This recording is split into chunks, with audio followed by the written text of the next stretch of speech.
எல்லாம் சிவம், அன்பே சிவம், அனைத்தும் சிவம், முற்றும் சிவம், முடிவும் சிவம், முதலும் சிவம், என்றும் சிவம், எதிலும் சிவம். அன்பே சிவம், அன்பே சிவம். உலகம் என்பது இயற்கை வகையில் செயல்படுகிறது. அவ்வகையில் கிரேத யுகத்தில் இறைவனுடைய ஆட்சி. இறைவன் மட்டும்தான். சிவபுராணத்தில் வருவது போர் ஆக்குவான், காப்பான், அழிப்பான், அருள்வான், ஆற்றல் காற்றல் அனைத்துமே அவர் ஒருவர் தான். கிரேத யுகத்தில்,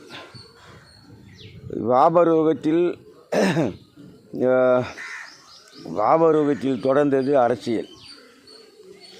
அன்று அரசியல் வாபரயுகத்தில் தொடர்ந்த அரசியல் இன்று வரை இன்னும் மாறவில்லை. காரணம், அசுரர்கள் ஆட்சிதான் துவாபரயுகம். அசுரர்கள் தான் எதையும் யோசிக்காமல் தன்னலத்தை கருதியே அவர் செயல்படுவார்கள். அதனால்தான் இன்றும் அரசியல் திருந்தவில்லை, மாறவில்லை. மக்கள் முன் அவர்கள் பேசும்போது நன்மையாகவே தெரியும். ஆனால் அவருடைய உள்நோக்கம் வேறு. அதை எடுத்துக்காட்டத்தான் அசுரர்கள் யார் என்று இன்று விஜி மீட்டிங் அவர் பேசும்போது அதில் கிராம மக்கள் ஒருவரும் கிடையாது.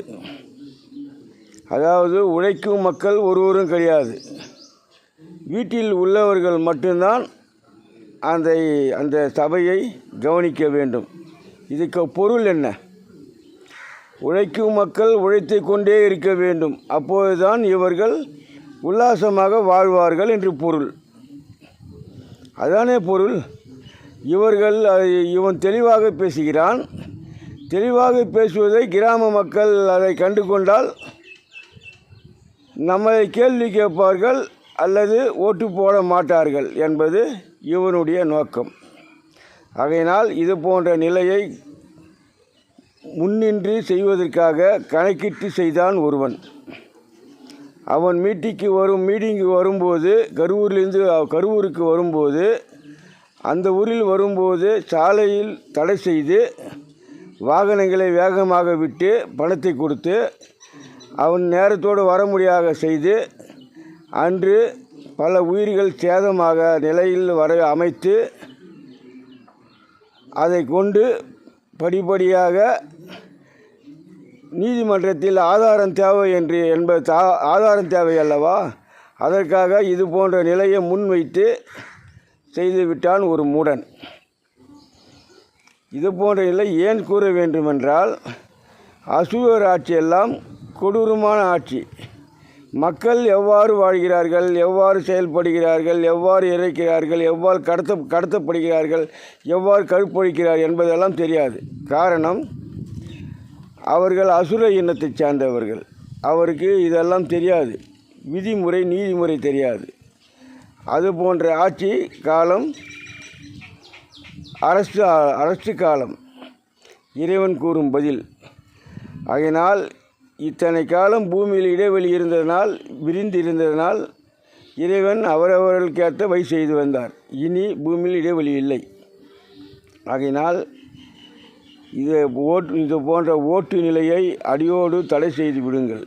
இல்லையே நீங்களே கவர்மெண்ட் என்ற ஒரு சட்டத்தை வைத்துக்கொண்டு, அதாவது அசுரன் தான் வாழ வேண்டும் என்பது தனி ஒரு சட்டத்தை நீங்களே வைத்துக்கொண்டு உங்களுடைய ஆட்சியை நிலைநாட்டுவதற்காக மக்களை மடைமையாக்கி வாழ்ந்து கொண்டு வருகிறீர்கள். அதனால் அதை நீங்களே ஓட்டு போட்டு நீங்களே தேர்ந்தெடுத்தால்தான், அரசாண்டால்தான் மக்களை உங்களுக்குள்ளே விரிச்சல் ஏற்படும்.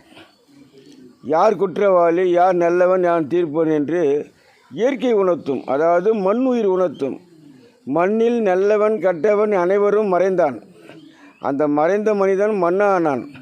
மழைநீரில் கரைந்தான், குடிநீரில் கலந்தான், கடலில் உப்பாகவும் கலந்தான், பசுமை மரங்களுக்கும் பசுமை உணவுப் பொருள்களுக்கும் உரமாகவும் சென்றான். அந்த உணவு மனிதன் உண்டும்போது அவன் இரத்தத்தில் அவன் எவ்வாறு செயல்பட்டான் என்பது எல்லாம் உரைத்து கொண்டு தான் இருக்கும். இது கடவுள் உரைத்தார் என்பதெல்லாம் மூட நம்பிக்கை.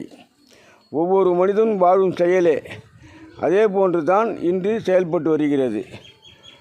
ஒரு மூடன் தன் உடம்பில் ஓடும் சொந்த இரத்தத்தில் அசுரன் ஆட்சியாக இருந்தாலும் கூட காலத்துக்கு ஏற்றவாறு சில உணர்வுகள் மாறுபட்டு வருகிறது. காரணம், நல்லவர்களும் வாழ்ந்தார்கள், கெட்டவர்களும் வாழ்ந்தார்கள். அவர் நிலை மாற்றி அமைக்கும். அந்த மாற்றி அமைக்கும் போது இவனுக்கு நற்குணம் வருவதற்கு வாய்ப்பில்லை. காரணம், இவன் டோப்பா முடி அவ்வப்போது மாற்றிக்கொள்வது போல உடம்பில் உள்ள இரத்தத்தையும் மாற்றி வருகிறான். இவன் வாங்குவது 1.5 லட்சம் சம்பளம்.